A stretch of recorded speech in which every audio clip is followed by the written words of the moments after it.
আমি নাসিরউদ্দিন পাটোয়ারি, আপনাদেরই একজন। সাধারণ ঘরে জন্ম নেওয়া একদম মাটির মানুষ।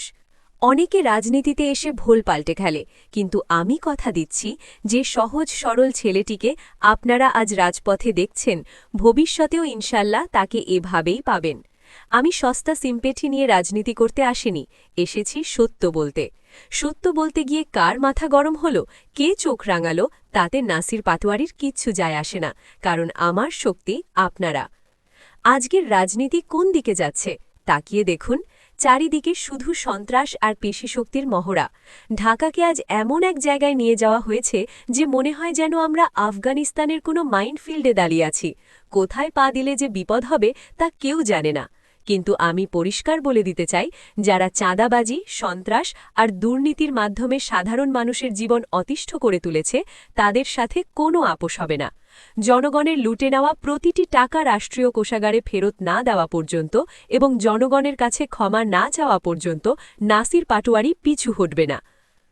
আমরা কেবল অভিযোগ করি না, আমাদের কাছে পরিবর্তনের রোডম্যাপ আছে। আমাদের ৮ দফা ইশতেহারের মূল ভিত্তি হল বিচারের নিশ্চয়তা, প্রতিটি হত্যাকাণ্ডের ও অন্যায়ের সুষ্ঠু বিচার নিশ্চিত করে আইনের শাসন কায়েম করা, সন্ত্রাস ও মাদকমুক্ত এলাকা, এই জনপদকে চাঁদাবাজ ও মাদকের অভিশাপ থেকে চিরতরে মুক্ত করে একটি নিরাপদ সমাজ গড়া, শিক্ষা ও স্বাস্থ্য অধিকার, ভর্তি বাণিজ্যের সিন্ডিকেট ভেঙে দেওয়া হবে, সাধারণ মানুষের ক্রয়ক্ষমতার মধ্যে মানসম্মত স্বাস্থ্যসেবা পৌঁছে দেওয়া আমাদের অধিকার ক্ষেত্র, স্মার্ট নাগরিক সুবিধা, গ্যাস, বিদ্যুৎ ও ড্রেনেজ সিস্টেমের আমূল পরিবর্তন করে ঢাকাকে জঞ্জালমুক্ত ও বাসযোগ্য আধুনিক নগরী হিসেবে গড়ে তোলা হবে।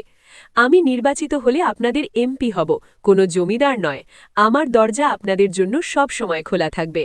আমরা প্রবর্তন করতে যাচ্ছি আধুনিক জবাবদিহিতার ব্যবস্থা, সরাসরি যোগাযোগ। আমার একটি ব্যক্তিগত হটলাইন এবং ওয়েবসাইট থাকবে, যেখানে আপনি আপনার সমস্যা সরাসরি আমাকে জানাতে পারবেন। অফিস অ্যাপয়েন্টমেন্ট, কোনো মাধ্যম ছাড়াই সরাসরি আমার অফিসে এসে আমাকে প্রশ্ন করার অধিকার আপনাদের থাকবে।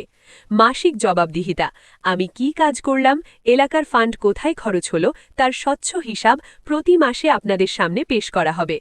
গণ অভ্যুত্থানের পর যে নাসিরউদ্দিন পাটোয়ারিকে আপনারা রাজপথে বুক চিতিয়ে লড়াই করতে দেখেছেন, ক্ষমতায় গেলেও সেই একই মানুষটিকে পাবেন।